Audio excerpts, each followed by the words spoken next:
कर्म करो, फल की चिंता मत करो, जनमानस का कथन। लेकिन महाभारत सिर्फ एक युद्ध नहीं था, वो अपने आप में जीवन गाथा है। लेकिन श्री कृष्ण का अर्जुन को दिया गया संदेश ही वास्तविक महाभारत है। तीर तलवार तो सिर्फ मनुष्य का मनुष्य के साथ मारकाट वाली स्थिति मात्र है। गीता उपदेश, जिसका जीवन में अहम योगदान है और जो जीवन में होने वाली हर घटना के बारे, स्थिति के बारे में हमें अवगत करता है कि किस परिस्थिति में हमारा क्या धर्म है। कर्मण्यवाधिकारस्ते मां फलेषु कदाचन मां कर्मफल हेतुर्भुर्माते संगो अस्त्व कर्मणि आस।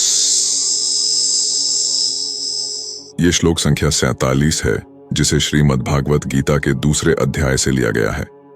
इसका प्रचलित अर्थ है, जिसे हमें आज तक बताया गया है, जानते समझते हैं, वो है कि कर्म करो या तुम सिर्फ अपना काम करो और फल की चिंता मत करो। अब अगर किसी से पूछो कि तुमको ये अर्थ कहां से पता चला है, तो वो कहेगा कि श्री कृष्ण ने गीता में उपदेश दिया है, जबकि वास्तव में उन्हें ये ज्ञान व्हाट्सएप और फेसबुक यूनिवर्सिटी से पता चला है, क्योंकि गीता तो उन्होंने कभी पढ़ ही नहीं होती, बस किसी ने बोला तो चिपका दिया। कर्म आधारित इस श्लोक का वास्तविक अर्थ क्या है फिर? कर्म में ही तुम्हारा अधिकार है, कभी कर्म फल में नहीं, क्योंकि वह तुम्हारे अधिकार से बाहर है। तुम कर्म फल की आशा से कर्म में प्रवृत्त हो जाओ, फिर कर्म त्याग में भी तुम्हारी प्रवृत्ति न हो, अर्थात अपना कर्तव्य कर्म करते चलो। यहाँ पर कहीं भी ये नहीं कहा गया है कि तुम कर्म करो और फल की चिंता मत करो, जबकि कहा यह गया है कि भी कर्म करने में ही तुम्हारा अधिकार है, फल में नहीं। साथ ही लोग इसका अर्थ समझते हैं फल की परवाह किए बिन तुम अपना कर्म करो। लेकिन इस बारे में कोई बात नहीं करना चाहता कि श्री कृष्ण कौन से कर्म की बात कर रहे हैं, क्योंकि अगर एक बलात्कारी या चोर अगर इस श्लोक का अपने कर्म के संदर्भ में अर्थ करने लगे, तो वो भी यही बोलेगा कि मैंने तो अपना कर्म कर दिया, अब फल की चिंता क्यों करूं। इसीलिए यहां उस कर्म का अर्थ समझना जरूरी है जो श्री कृष्ण ने गीता में कहा है।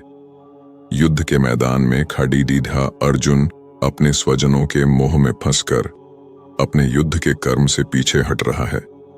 तब श्री कृष्ण उसे कहते हैं, हे अर्जुन, तुम्हें इस समय अपने सही कर्म को पहचानो और वो करो जो सही है, बिना किसी फल की चिंता किए बिना, क्योंकि जो काम सही होगा उसका फल भी सही होगा, और अगर तुमने गलत कर्म का चुनाव किया है तो फल भी गलत ही होगा।